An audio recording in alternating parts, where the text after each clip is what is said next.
సానిపాయ గ్రామ పంచాయతీ నిధులపై విచారణను తూతూ మంత్రం చేశారని ఆరోపిస్తున్న ఫిర్యాదుదారులు. వీరవల్లి మండలం సానిపాయ గ్రామ పంచాయతీ నిధుల దుర్వినియోగంపై గత 4 నెలల క్రితం డిఎల్పీ రమేష్ బాబు కలెక్టర్ ఫిర్యాదుపై విచారణకు 5 సభ్యులతో కమిటీతో గత నెలలో విచారణ అధికారిగా డిఎల్పీఓ మస్తాన్ వలి ఒక పని చేశారు. కేవలం 2 మాత్రమే విచారణకు వచ్చి సచివాలయంలో కూర్చొని ఏం విచారణ చేయకుండానే 30 నిమిషాల లోపల రికార్డులను పరిశీలించి 2 రోజుల తర్వాత ఫీల్డ్ మీదకు వస్తామని మాకు చెప్పి వెళ్లిపోయారు. ఈ రోజు మళ్లీ విచారణ పేరుతో వచ్చి వెళ్లిపోతుండగా ఫీల్డ్ పైకి వెళ్లి విచారణ చేయండి అని వెళ్లిపోయారు. మీడియా ద్వారా కలెక్టర్ గారిని మేము కోరేది ఒకటే, సమర్థవంతమైన అధికారులు చేసి అవినీతి అధికారులపైన చర్యలు తీసుకుని ప్రజల సొమ్మును కోరుచున్నాము. అన్నమయ్య జిల్లా వీరవల్లి మండలం సాంపేట గ్రామ పంచాయతీ నిధుల దుర్వినియోగం గురించి ఆగస్టు 12వ తారీఖు కలెక్టర్ గారికి ఫిర్యాదు చేయడం జరిగినది. ఆ ఫిర్యాదు మేరకు అక్టోబర్ 15వ తారీఖు డిఎల్పిఓ గారు విచారణకు వచ్చారు. మేము ఇవ్వడమే రిపోర్ట్ వచ్చేసి కంప్లైంట్ వచ్చేసి తప్పుడు రికార్డులు పెట్టి బిల్లులు డ్రా చేస్తారని మేము కంప్లైంట్ ఇవ్వడం జరిగింది. దానిపైన ఎంక్వైరీకి వచ్చారు. రికార్డులు అయితే ఉన్నాయి, వర్కులు అయితే ఎక్కడ చేస్తున్న దాఖలు లేవు. ఫీల్డ్ ఎంక్వైరీకి రమ్మంటే వాళ్ళు తప్పించుకొని తిరుగుతున్నారు. దీనికి సంబంధించిన చాలా వరకు ఓచర్లు కానీ ఎంబుక్లు కానీ మాకు చూపించలేదు. అవి ఏమైనా అడుగుతుంటే మిస్ అయినాయని చెప్తున్నారు. ఇక్కడికి వచ్చిండే ఇక్కడికి డిఎల్పిఓ గారు మేము అడిగినాము, స్ట్రీట్ లైట్లు ఎక్కడా రిపేర్ చేయలేదు. మేము దీనిపైన గతంలో కూడా కలెక్టర్ గారికి గిరీష్ గారికి ఇవ్వడం జరిగింది.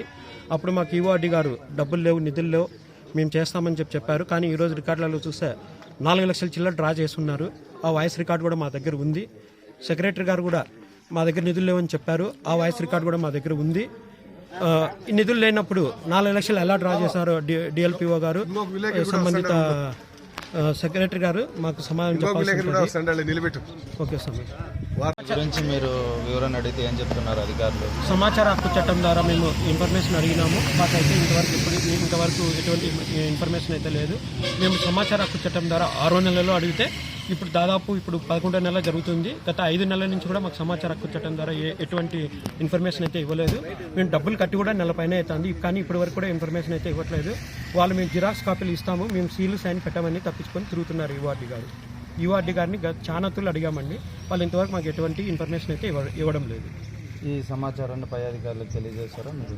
డిపిఓ గారు కూడా మేము దాదాపు ఒక 4 తూర్లు డిపిఓ డివిజనల్ పంచాయతీ ఆఫీస్ గారిని, గతంలో ఉన్న డిపిఓ గారిని 4 మాటలు కలవడం జరిగింది. ప్రస్తుత డిపిఓ గారిని కలవడం జరిగింది. ప్రస్తుత డిపిఓ గారు ఎటువంటి చలనం లేకుండా, అతను ఎటువంటి సమాచారం ఇవ్వకుండా మాకు మీరు పోస్టల్ ఇచ్చేసి వెళ్ళిపోండి కంప్లైంట్ లెటర్ అంటున్నారు, కానీ దీనిపైన ఎటువంటి చర్యలు తీసుకోలేదు. డిపిఓ గారి పైన కూడా చర్యలు తీసుకోవాల్సిందిగా కోరుచున్నాం. మళ్ళీ మేము విచారణ చేయమని అడిగాము. ఈరోజు విచారణకు వచ్చారు అధికారులు, కానీ ఎటువంటి విచారణ చేయకుండా ఈ సంవత్సరంలో ఇంత ఎక్స్పెండిచర్ పెట్టినాం, ఈ సంవత్సరం ఇంత డబ్బులు పెట్టామని చెప్పి వెళ్ళిపోయారు. కానీ దేనికి ఎంత ఖర్చు పెట్టినారు, దేనికి ఏమి ఎటువంటి వివరాలు మాకు వెల్లడించలేదు. పూర్తి వివరాలు అయితే మాకు వాళ్ళు డిఎల్పిఓ గారు చూపించట్లేదు.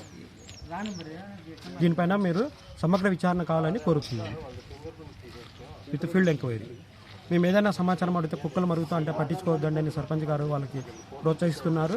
అలాగే పిల్లలు పిల్ల బచ్చకాలతో మనకి ఏమవసరం, మీరు ఇవ్వద్దని సమాచారం అని సర్పంచ్ గారు ఎంకరేజ్ చేస్తున్నారు. దీనిపైన చాలా వరకు ఈఓఆర్డి కూడా ముట్టినట్టు ఉంది. గోల్మాల్లో ఈఓఆర్డి కూడా భారీగా ముట్టజెప్పినట్టు ఉంది. దీనిపైన సమగ్ర విచారణ జరిపి ఈఓఆర్డి పైన సంబంధిత సర్పంచ్, గ్రామ సెక్రటరీల పైన కఠిన చర్యలు తీసుకోవాల్సిందిగా కోరుతుంది.